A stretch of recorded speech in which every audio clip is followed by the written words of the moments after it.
Happy solstice to you, and you, and you, and you.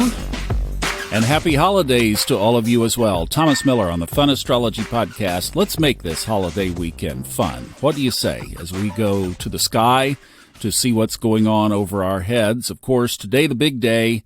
The sun enters Capricorn, and thus we celebrate the December solstice. For some of you, it's the winter solstice. For some of you, it's the summer solstice.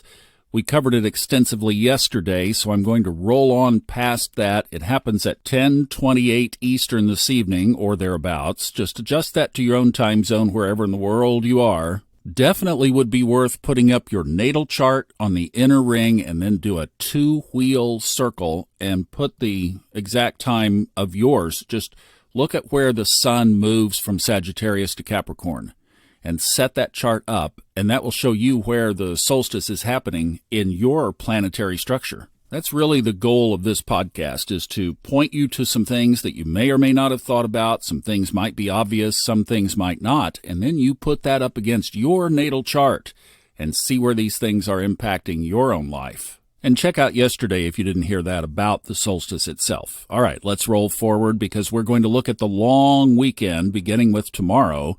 And the first thing tomorrow is good old Mercury in retrograde. Have you experienced that yet? If you haven't, you are super lucky.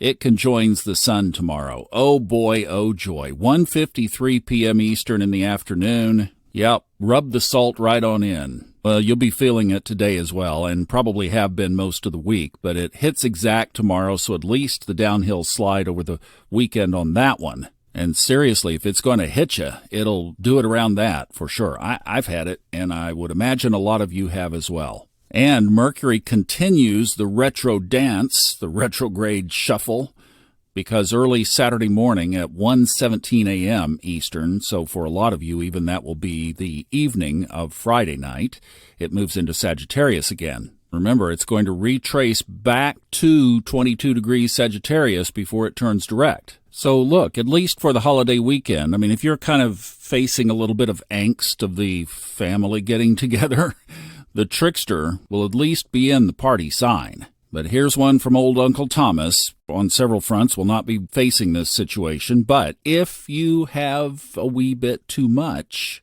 be careful what you say. And that will go all the way through the New Year's one as well. So, but just be aware. I'm just saying. Try to have your back here. Speaking also of early morning sign changes, we have another one on Sunday. That's the moon entering Gemini. And actually, this fits well for the holiday weekend because the last aspect before the void, of course, ahead of that sign change, happens early Sunday morning.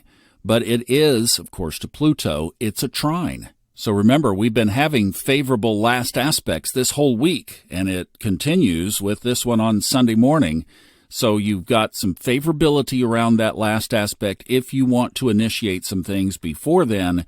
And then at 3:14 Eastern, the moon enters Gemini. And that's where we will find it on Christmas Day morning. It will be in Gemini. And that's a good sign for Christmas. So we'll have Mercury in Sag and the moon in Gemini. And then, a lot of times on the positive side of things, during the holidays, there's actually healing instead of division. And we have another aspect on Sunday that could contribute to that, and that's the sun sextiling Saturn. That happens at 12:30 Sunday afternoon Eastern. The reason I'm saying that is because by then the sun will have entered Saturn's sign of Capricorn. It's a sextile, so it's a playful, fun, youthful kind of cooperation. I mean, when you hear the word itself, sextile, your mind immediately begins to think about tiles of various sorts. I think of the tile that I have on my keyring to find my phone when I can't find it. Youthful, playful, tiles, sextiles. All right, turn the page, Thomas. It's Christmas Day now. We're up to Monday, and we have a trine between Venus and Neptune. So you'll be feeling that energy through the weekend as well. It crescendos midday at 12:14 p.m. So see, there's Venus and, obviously, dreamy, wonderful, buttery Neptune at its peak on Christmas Eve.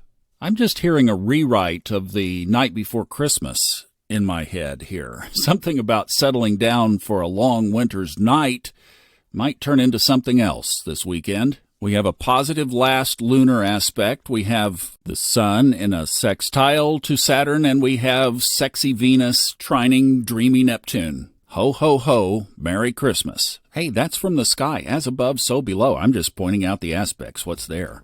Now, what's Thomas going to be doing Christmas morning? Well, I set my plans the other day. Robert Glasscock and I recorded a couple of episodes, but due to some circumstances, we didn't get finished. So we looked at the calendar and I said, hey, what are you doing Christmas morning? He said, nothing. So he and I are recording podcasts Christmas morning. Ho, ho, ho. There you go. Santa and the elf will be behind the microphones. Just for you. Have a wonderful holiday. I'm sending you all the greatest love and holiday cheer as I can muster from my heart. And I wish you the very best to you and your family. Have a great time. We'll see you back on, probably Tuesday. All right? Have a good weekend, everybody. Bye-bye.